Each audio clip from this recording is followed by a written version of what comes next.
hopefully, no, and the rate cuts happen.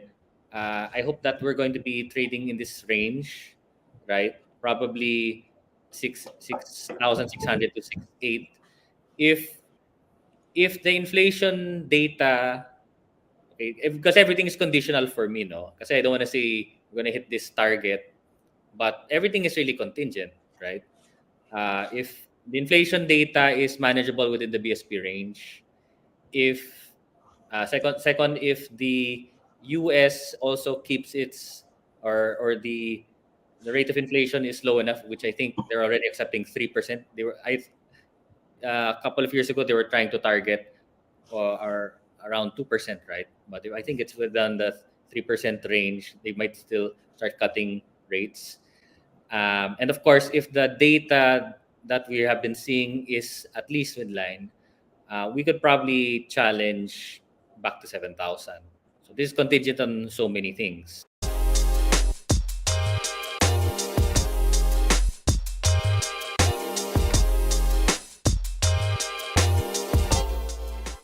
What's the current sentiment on the market right now? Ano yung sentiment in terms of how you see it now? Well, I think there's a bit of a pause uh, because we were already gearing up the last few weeks that the expectation was, and just I don't want to sound like a broken record because it's been the theme for probably the last 10 to 12 months, is that they're finally going to cut rates. And when that happens, probably we'll see the fixed income flow back into the equities market. Okay, so that was the prevailing sentiment probably up to just a few days ago. However, again, just as unpredictable as everything is, there are two things at least I think that have been catching people's or investors' attention. No, or at least this I think is what I think might be important. One is the recent geopolitical tension between Israel and Iran, and second is the data of the US that shows that the economy might be softening faster than expected, and cutting these rates they're saying might be coming a bit late now. So that's why I think we saw Friday it was such a it's such a enormous huge sell off, especially with our regional partners in Japan. I think they were down probably, if I'm not mistaken, 6% for just one trading session. One of the biggest drops, if not the biggest drop this year for Japan. Right, right. So at least yung possible rate cuts is in the horizon na. So parang ganun na yung nangyayari. Or na-cut na ba? Actually, I think so. Everyone is assuming there's a rate cut.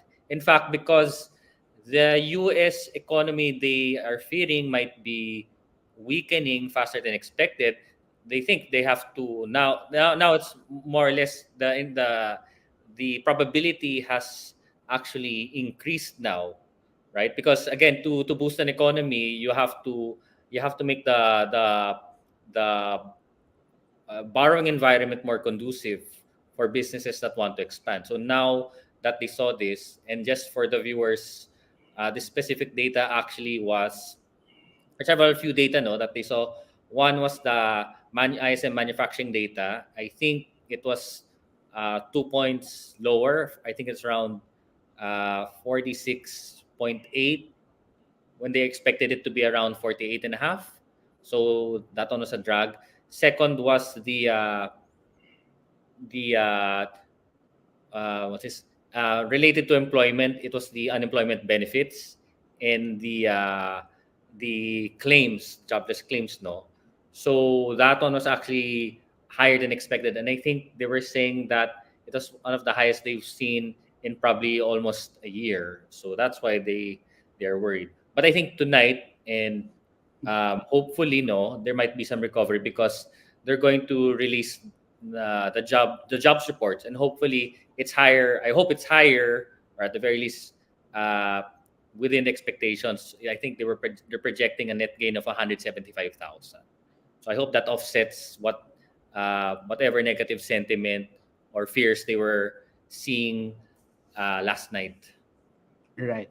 As a stock market person, like people who are watching, let's say, nagkaroon na ng cut sa rates, how will it affect yung mga stocks? Like, at least on a stock standpoint. Well, okay. So if rates are going to be cut, what is the effect? No, the BSP will set. Let's say the BSP sets a lower policy rate, then that will also trickle in with the banks. So if they are going to be, if the BSP will set lower rates for their policy rate, the banks will follow. So perhaps when they lend, they will also be um, they will also be doing so, giving out loans at lower rates. So it's good for a business, right? Also, that's the other thing. I'm also reconsidering. Maybe it's not necessarily the economy is weak in terms of the manufacturing data, because they're also assuming that the Fed will cut rates in September. So perhaps, and this could be just to offset those fears. Those who think that the rate cuts are almost imminent, especially if you're a business, you're going to hold off from borrowing because you can get it. You can probably negotiate for lower in August in the Philippines or September in the US. So maybe that's why the manufacturing activity might be weaker. So it could be a lot of things, right? But I Right. hope Yeah. that might be the case. Yeah, especially kung may mga news na pwedeng bumaba yung interest. So, i-hold mo na lang. Especially Correct. kung hindi naman ganun ka-urgent yung investments. Since nasa second half na tayo ng taon pala, ano yung tingin mo yung magiging like the range of our market as you have studied it?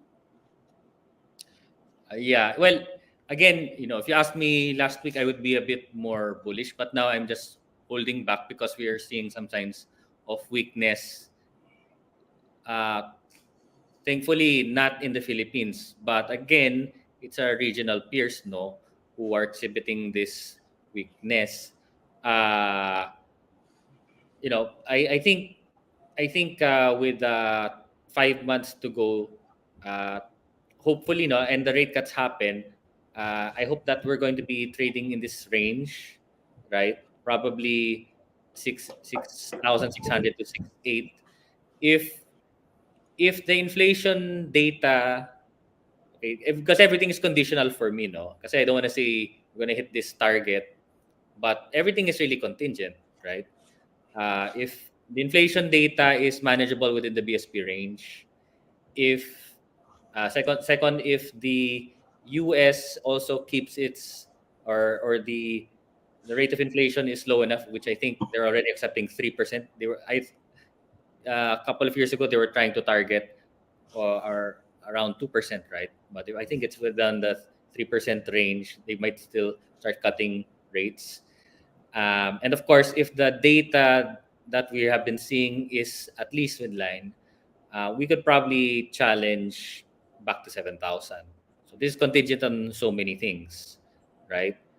But again, as we have seen, we're retracting back to 6,600 because again, the data is weak, and this unknown factor, which is the geopolitical tension in Israel and Iran, which is very hard to quantify on how much it will uh, cause a shockwave, no, to the global economy, no. That is something that could pull back the market. As we've seen, we're testing 6,600, no. Hopefully it stays. Yeah, hopefully it stays. Pero since hindi lang siya second half of the month, nag-August na tayo, and historically, some people consider August as ghost month. What are your thoughts on this? At least sa effect sa market. Well, I did look at the data before, and just I don't know if it was a large enough sample size, but I think during around 10 to 12 year span of regions in the Philippines and the US and other markets in the West, I think it's accurate, or probably you're going to see that the ghost month, around 60% of the time the market finishes lower, and after that it's more or less, I think it's around 70 to 80% during the Burr months that it's going to recover. So if you just go statistically, most likely it's going to finish lower. But again, it's not always the case. I think now is going to be different because uh, the these rate cuts, everyone has been watching it for so many months. I think the BSP said as early as May that they could be cutting it during the next session. And Chairman Powell was also alluding that they could also cut rates to September. Remember, the beginning of the year, everyone was hoping that both the US and the Philippines would see inflation fall to 2%. That was the magic number that they were watching for, and we would see 3, 4. I saw as many as 6 rate cuts, and here we are right now. We're back to hoping that we're going to finally have our first rate cut.